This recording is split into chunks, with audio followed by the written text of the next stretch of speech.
সম্মানিত গাছ বসন্ত বাংলা টিভি এবং দৈনিক বাংলাদেশ সমস্যা পত্রিকার পক্ষ থেকে আমি জসিমউদ্দিন চৌধুরী এই মুহূর্তে অবস্থান করছি টঙ্গী সেনা কল্যাণ পেট্রোল পাম্পে। আপনারা দেখতে পাচ্ছেন আমাদের যে এরা বাইক চালান অর্থাৎ হুন্ডা চালান, তারা হুন্ডা তেল ক্রয় করার জন্য এই সেনা কল্যাণ যে পাম্পটি আছে পাম্পকে অবস্থান করেছেন। কিছুক্ষণ আগেও আমরা দেখেছি সেনা কল্যাণ এই পাম্পে তারা নিয়মতান্ত্রিকভাবে 300 টাকা করে তেল দেওয়ার জন্য সকল হুন্ডা বাইকদেরকে সারিবদ্ধতা সাজিয়ে রেখেছেন। কিছুক্ষণ পরে দেখা গেল ওনারা তাদের মত প্রকাশ করতে গিয়ে বলেছেন যে তেল বর্তমান আর নেই।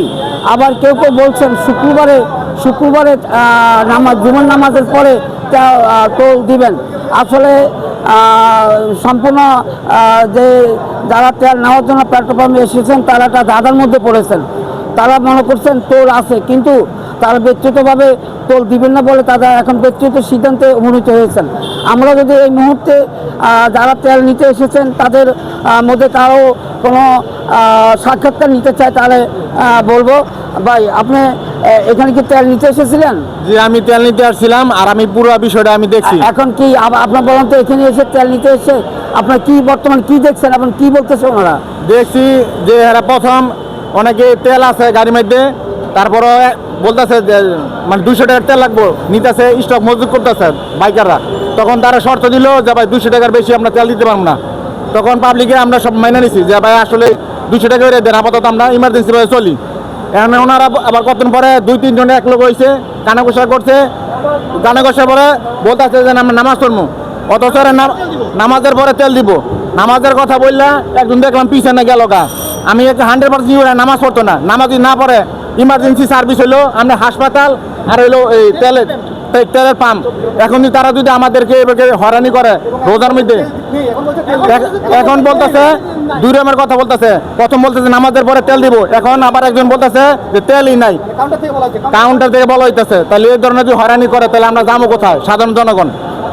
সম্মানিত কাজ আপনারা শুনতে পারলেন, আমাদের বাইরা তারা তাদের অভিযুক্ত বললেন। আমরাও যতটুকু জানি যে বর্তমান সরকারও ঘোষণা করেছিলেন তেলের বর্তমানে কোনো ঘাটতি নেই, এবং বারাণসীর নবনিযুক্ত প্রধানমন্ত্রীও বলছিলেন যেন মানুষের জানমাল হয়রানি কমাতে যেন এই ধরনের কোনো সৃষ্টি না হয়। ভাই, আপনারা কেউ আর কিছু বলতে চান?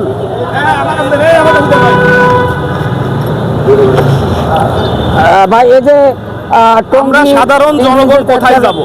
পেট্রোল পাম্পের তেল নিতে এসে আজকে যে তেল নেওয়ার প্রাককালে যে ঘটনা ঘটছে এ সময় আপনাদের বিস্তারিত বলেন, কি দেখছেন? আমি প্রায় 40 মিনিট যাবত এখানে লাইনে সিরিয়ালে দাঁড়িয়ে আছি। 200 টাকা করে তেল দিচ্ছিল। হঠাৎ করে তেল পাম্পের লোকজন 4-5 জন সামনে এক জায়গায় হলো। ওরা কি কথা বললো, বলার পরে ওরা বলতেছে আমরা নামাজের পরে তেল দিব, নামাজের সময় আমাদের সবসময় পাম্প বন্ধ থাকে। ইতিমধ্যে ওরা চলে গেল, তেল দেওয়া বন্ধ করে দিয়ে। চলে যাওয়ার 5 মিনিট পরে ওরা এসে বলতেছে যে আমাদের তেল আর নাই, তেল শেষ হয়ে গেছে। তো আমরা সবাই সাধারণ বাইকার যারা আছি তারা বলছি যে আমরা ঠিক আছে, আমরা দেখবো তেল আছে কি না। তো ওরা বলতেছে না, আমরা দেখাতে পারবো না।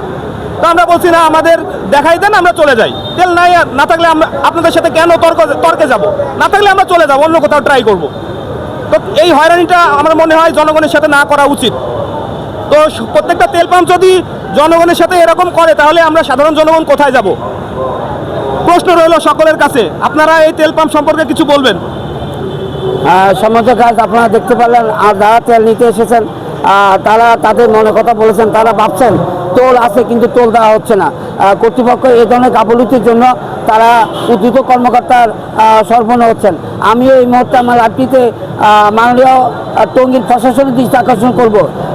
যারা প্রশাসনের দায়িত্বে আছেন তারা যেন পেট্রোল পাম্পগুলিতে এসে যারা বাইক পরিচালনা করেন তাদের তেল নেওয়ার জন্য সহযোগিতা করেন। ভাই, বলেন তো কী অবস্থা, আপনি কি তেল নিতে এসেছেন? আমি ভাই তেল নিতে আইছিলাম, তেল নিতে আয়া দেখতেছি যে পরিমাণ সিরিয়াল আর তাদের কাছে তেল আছে, এমন যে না বাংলাদেশে তেল নাই। জনগণের সাথে কি করতে কি মারতেছে, মনটা চাইতেছে আমার প্যান্টটা খুলে দিয়ে আমার হলো গোয়া মারে।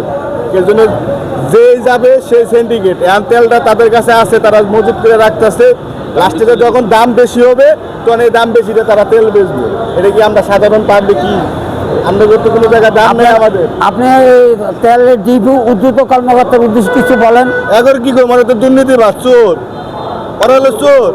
এই যে পাম্পের যে আছে হলো চোর, বড় বড় যে উদ্যোগকর্তা আছে তারা হলো চোর, বাটপাট। আমরা প্রশাসনের উদ্দেশ্যে কিছু বলেন। প্রশাসনও সেম ভাই, কারে কি করবো? কোয়ার কিছু নাই এই জায়গায়। প্রশাসন গো আমার কার জানেন জনগণের, আর আমার মন চায় আমার প্যান্টটা খুলে দেয় ভাই, আমার এগুলো পুটকি মেরে দিয়ে যান, আর প্যান্টটা খুলে দিয়ে যায় আমার আল্লাহ পুটকি মেরে দিয়ে যান। তেল নিতে যদি এরকম ভাবে করা লাগে তাহলে কার কাছে যান? আঙ্গুর টেকাতে তেল নিতেছি, তেল থাকতেও কয় তেল নাই, কি করবো কোন? সম্মত গাছ আপনারা তাদের যারা বাইকে তেল ঢুকাতে এসেছেন এই পেট্রোল পাম্পে তাদের মনের কথাগুলি তারা জানছেন। আপনারা জানি যে আপনারা দেখতে পাচ্ছেন টঙ্গী সেনা কল্যাণ পেট্রোল পাম্পের তেল ভরপুর। কিছুক্ষণ আগেও তেল দিয়েছিল, কিন্তু তারা এই মুহূর্তে যারা বাইক পরিচালনা করছেন তাদেরকে তেল দিচ্ছেন না। বাইকের ওরা অভিযোগ করে বলছেন যে অনতি বিলম্বে যদি এই ধরনের সিদ্ধান্ত পরিহার করা না হয় তারা নিশ্চয়ই যারা হুন্ডা বাইক এবং যারা গাড়ি পরিচালনা করেন তারা তাদের এই ব্যবস্থার জন্য প্রয়োজন বোধে তারা প্রতিবাদ করবেন এবং আন্দোলনের মুখে হবেন। আমরাও প্রত্যাশা করি কোনো মানুষ যেন এই তেল ডিপুতে তেল নিতে এসে কোনো হয়রানির শিকার না হয়। প্রশাসনের দৃষ্টি আকর্ষণ করব, মাননীয় টঙ্গী স্থানীয় প্রশাসন যারা আছেন তাদেরও দৃষ্টি আকর্ষণ করব, পেট্রোল পাম্পগুলিতে এসে পরীক্ষা করা হোক টোল আছে কিনা। যদি টোল থাকে তাহলে টোল দেওয়ার ব্যবস্থা করা হোক, আর যদি টোল না থাকে তাহলে টোল সরবরাহ করার ব্যবস্থা হোক, যাতে সাধারণ মানুষ যেন হয়রানির শিকার না হয়।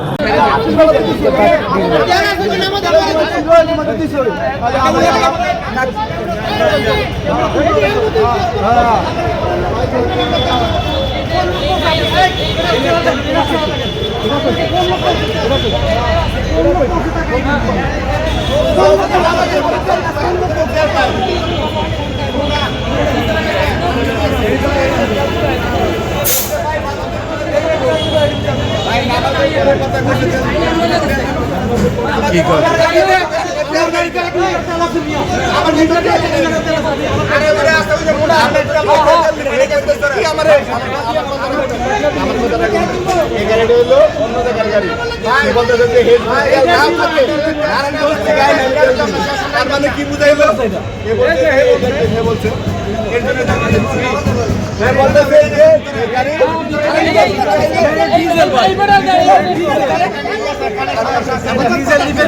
কানে একটা সমস্যা আছে।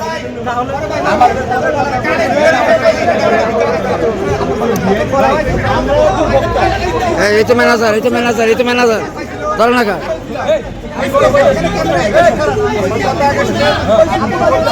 এই যে কানে সমস্যা আছে।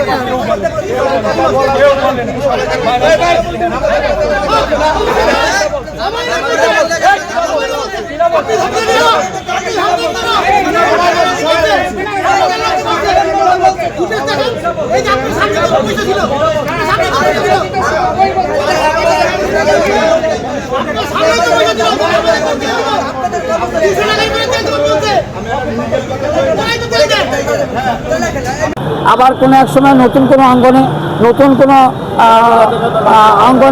কোনো জায়গায় আবার আপনাদের মাঝে আসার চেষ্টা করব। সেই পর্যন্ত আপনারা সবাই ভালো থাকবেন, সুস্থ থাকবেন। অবিরাম আপনাদের সফলতা এবং দীর্ঘায়ু কামনা করে বসন্ত বাংলা টিভি এবং দৈনিক বাংলাদেশ সমাচার পত্রিকার পক্ষ থেকে আমি জসীমউদ্দিন চৌধুরী, টঙ্গী সেনা কল্যাণ পেট্রোল পাম্প টঙ্গী। ভালো থাকবেন, সুস্থ থাকবেন।